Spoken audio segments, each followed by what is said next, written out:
안녕하세요, 동우입니다. 오늘은 지난번 영상에 이어서 캐나다 이민 방법 총정리에 대해서 세 번째 영상인데요.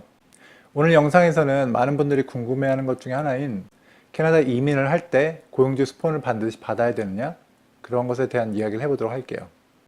일단 이 부분이 굉장히 많은 분들이 오해를 하시는 것 중에 하나인데, 이게 아무래도 캐나다 이민국이나 주정부에서 안내하는 원래 정보를 확인하기보다는 이제 한국 분들이나 한국 업체들에 의해서 이렇게 알려져 있는 혹은 그렇게 생산되어 있는 정보들을 읽다 보니까 약간 왜곡되는 부분이 많은 것 같아요.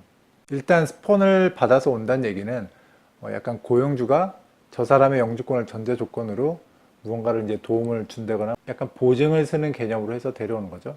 실제로 가족 초청 이민의 경우에는 사실 이제 영주권자나 시민권자가 자기 가족을 외국에서 데려오려고 하면은 스폰을 해줘야 돼요. 그때는 정말 이렇게 저 사람이 이쪽에서 잘 적응할 수 있도록 그런 뭐 보증을 해주겠다, 혹은 나중에 이제 그 사람이 와서 잘 정착하지 못해서 이제 나라의 재정적인 도움을 받으면은 내가 뭐 그런 부분을 커버하겠다, 그런 조건이 달려 있는데, 고용주를 통해서 영주권을 받는 경우는 생각보다는 이 스폰의 개념이 개입되어 있는 그런 카테고리가 많지 않고요. 실제로는 그렇게 고용주의 스폰보다는 정확히 얘기하면은 이제 고용주로부터 받은 재직 증명이나 잡 오퍼를 통해서 영주권을 받는 경우가 많아요. 그런데 이 재직 증명이 뭐냐면은 아시겠지만 한국에서 여러분들이 다니시는 회사에 재직 증명서를 떼는데, 그 재직 증명서를 떼면서 고용주가 우리는 너네를 몇 년간 이렇게 고용을 할 것이다, 그런 것들을 보증하는 내용이 아니잖아요. 캐나다도 똑같아요. 물론 그 서류의 내용은 조금씩 다를 수 있는데 기본적으로 취지는 다만 저 사람이 지금 우리 회사에서 다니고 있다라는 것을 증명을 해주는 용도인 거죠.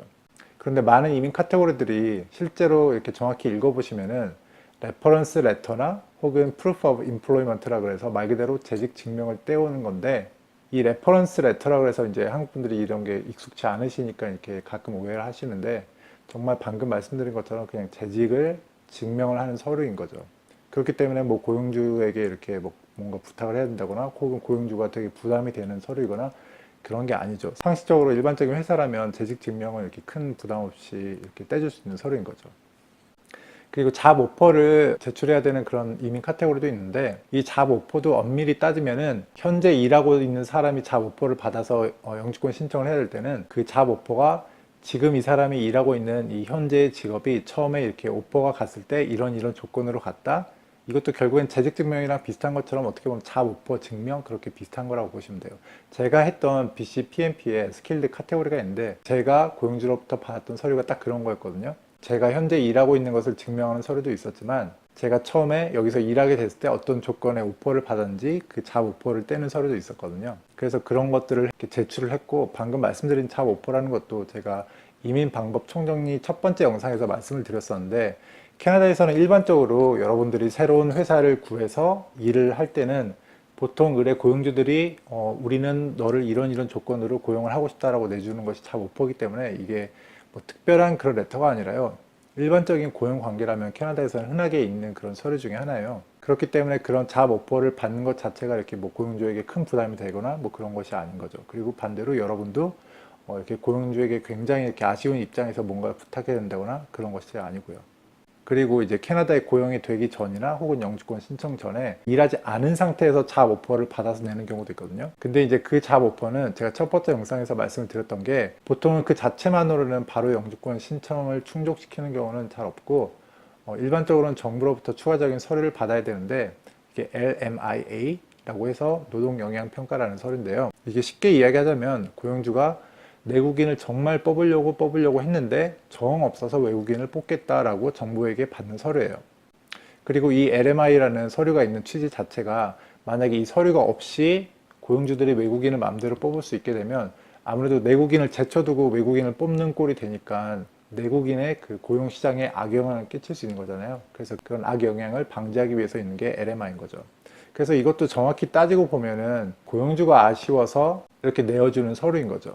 물론 이제 현실에서는 캐나다로 영주권을 오고 싶어 하시는 분들이 아쉬운 입장에서 이제 고용주에게 먼저 접근해서 뭐 LMI를 도와달라든지 그런 이야기를 많이 하지만, 일단 그 제도 자체의 취지는 그렇다는 것을 알고 계셔야 될 것 같아요. 그리고 이제 간혹 정말 이제 고용주가 약간 스폰의 개념으로 그런 이민을 서포트해주는 그런 제도들이 있는데요. 대표적인 게 AIPP, 제가 전 영상에서 잠깐 말씀드렸던 대서양 지역의 이 4개 주들이 좀 더 많은 사람들을 받아들이기 위해서 파일럿으로 운영하는 그 이민 제도, 그거라고 보시면 될 것 같아요. 그 제도는 정말 말 그대로 내가 저 사람들에게 워크퍼밋이나 영주권이라도 내줄 테니까 외국인을 데려와서 우리 지역에서 살면서 일을 할 수 있게 해줘라 라고 고용주가 이렇게 먼저 자진해서 정부에 먼저 신청을 하는 서류거든요. 그래서 이제 AIPP라는 이민 제도를 가지고 캐나다로 오시는 분들과 그 고용주가 매치가 돼서 이렇게 영주권이 진행이 되는 거예요. 근데 이것도 스폰이라고는 하지만 엄밀히 따지면 분명히 고용주도 아쉬운 입장에 있는 사람들이고, 그런 사람들과 영주권을 오고 싶어 하는 사람들이 서로 그런 필요 부분이 맞아 떨어지는 것이기 때문에, 이게 여러분들이 가끔 오해하시는 그렇게 고용주의 스폰을 받아서 영주권을 받는다, 혹은 고용주의 스폰을 받아서 이민을 와야 된다라는 그렇게 약간 일방적인 뭐 갑과 을의 입장, 그런 거는 아니긴 하죠. 물론 아까도 말씀드렸다시피 현실적으로는 사실 오고 싶어 하시는 분들이 많은 부분 아쉬운 게 사실이긴 하죠. 그런데 이제 그런 것들이 제가 영상 초반에서도 말씀드렸다시피 이렇게 한국 분들이 오해를 하시는 부분도 분명히 있고, 그리고 그런 것들이 조금 이제 잘못 이용되는 경우도 분명히 있는데, 일단 제가 꼭 말씀드리고 싶은 거는 일단 기본적으로 그 취지는 이러이러하니까 그 취지를 알고 시작을 하시면은 정확히 본인의 권리가 무엇이고 본인에게 어떤 옵션이 있고, 뭐 예를 들어서 고용주로부터 레퍼런스 레터를 띄는데 전혀 이렇게 뭐 아쉬워하면서 보일 필요가 없고, 그런 것들이 있다라는 거죠. 자, 일단 오늘 내용은 이렇게 간단히 마무리가 될 것 같고요. 다시 한번 정리를 하자면은, 이민을 위한 영주권 취득에 있어서 고용주의 도움을 받을 일이 있을 때, 이게 정확히 얘기해서 고용주의 스폰서십인지, 혹은 단순히 이렇게 고용주로부터 받는 재직 증명의 개념인지, 혹은 고용주에게 잡 오퍼를 받는 개념인지, 혹은 뭐 잡 오퍼를 통해서 정말 뭐 LMI 같은 서류까지 필요한 경우인지, 그런 것들이 다 다르고, 거기서 실제로 정말 고용주가 스폰의 개념으로 하는 것들은 일부 카테고리에 한정되는 거기 때문에, 그런 명칭의 차이를 정확히 이해하시고서 이민을 준비를 하시면은 혹시 있을지 모르는 그런 불미스러운 일이나 진행이 잘 안 되는 일들이 일어나지 않도록 피할 수 있으니까 그런 부분은 많이 참고를 하시는 게 좋을 것 같습니다. 자, 그럼 오늘 영상은 여기까지고요. 오늘 정보가 도움이 되셨다거나 앞으로도 계속 찾아오고 싶으신 분들은 좋아요와 구독하기 부탁드립니다. 그럼 다음 영상에서 또 찾아뵙겠습니다. 감사합니다.